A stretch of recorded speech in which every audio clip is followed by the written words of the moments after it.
Atos, capítulo 23.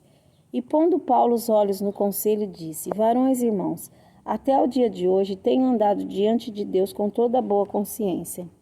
Mas o sumo sacerdote Ananias mandou aos que estavam junto dele que o ferissem na boca. Então Paulo lhe disse: Deus te ferirá, parede branqueada.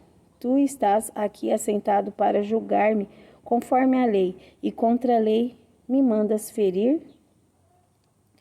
E os que ali estavam disseram: Injúrias o sumo sacerdote de Deus. E Paulo disse: Não sabia, irmãos, que era o sumo sacerdote, porque está escrito: Não dirás mal do príncipe do teu povo. E Paulo, sabendo que uma parte era de saduceus e outra de fariseus, clamou no conselho: Varões e irmãos, eu sou fariseu, filho de fariseu. No tocante à esperança e ressurreição dos mortos sou julgado. E havendo dito isto, houve dissensão entre os fariseus e os saduceus, e a multidão se dividiu. Porque os saduceus dizem que não há ressurreição, nem anjo, nem espírito. Mas os fariseus reconhecem uma e outra coisa. E originou-se um grande clamor, e levantando-se os escribas da parte dos fariseus, contendiam, dizendo: Nenhum mal achamos neste homem, e se algum espírito ou anjo lhe falou, não resistamos a Deus. E havendo grande dissensão, o tribuno, temendo que Paulo fosse despedaçado por eles, mandou descer a soldadesca, para que o tirassem do meio deles e o levassem para a fortaleza. E na noite seguinte, apresentando-se-lhe o Senhor, disse: Paulo, tem ânimo, porque como de mim testificasse em Jerusalém, assim importa que testifiques também em Roma. E quando já era dia, alguns dos judeus fizeram uma conspiração e juraram, dizendo que não comeriam nem beberiam enquanto não matassem a Paulo. E eram mais de 40 os que fizeram esta conjuração. E estes foram ter com os principais, os sacerdotes e anciãos, e disseram: Conjuramo-nos, sob pena de maldição, a nada provarmos, até que matemos a Paulo. Agora, pois, vós, com o conselho, rogai ao tribuno que vô-lo traga amanhã, como que querendo saber mais alguma coisa de seus negócios, e antes que chegue, estaremos prontos para o matar. E o filho da irmã de Paulo, tendo ouvido acerca desta cilada, foi e entrou na fortaleza e anunciou a Paulo. E Paulo, chamando a si um dos centuriões, disse: Leva este mancebo ao tribuno, porque tem alguma coisa que lhe comunicar. Tomando-o ele, pois, o levou ao tribuno e disse: O preso Paulo, chamando-me a si, me rogou que te trouxeste este mancebo, que tem alguma coisa que te dizer.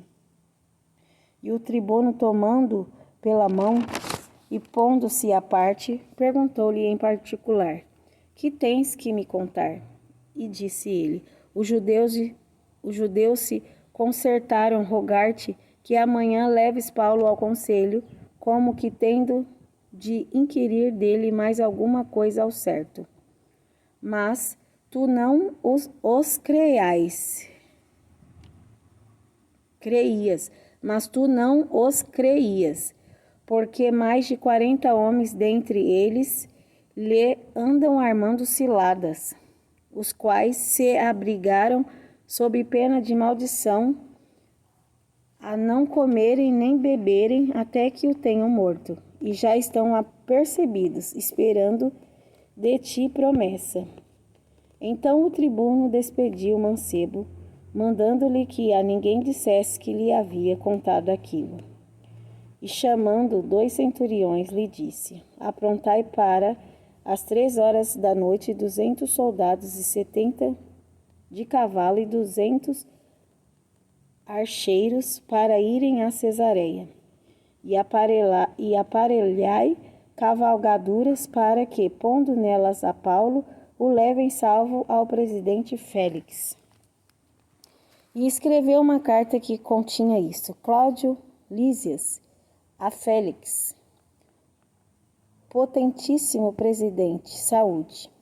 Esse homem foi preso pelos judeus, e estando já a ponto de ser morto por eles, sobrevim eu com a soldadesca e o livrei, informado de que era romano. E querendo saber a causa por que o acusavam, o levei ao seu conselho. E achei que o acusavam de algumas questões da sua lei, mas que nenhum crime havia nele digno de morte ou de prisão. E sendo-me notificado que os judeus haviam de armar ciladas a esse homem, logo tu enviei, mandando também aos acusadores, que perante ti digam o que tiverem contra ele, passa bem. Tomando, pois, os soldados a Paulo, como lhe fora mandado, o trouxeram de noite a Antipatris.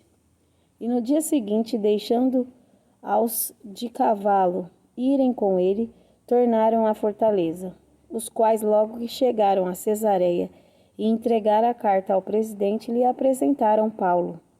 E o presidente, lida a carta, perguntou de que província era, e sabendo que da Cilícia. Ouvir-te-ei, disse, quando também aqui vierem os teus acusadores.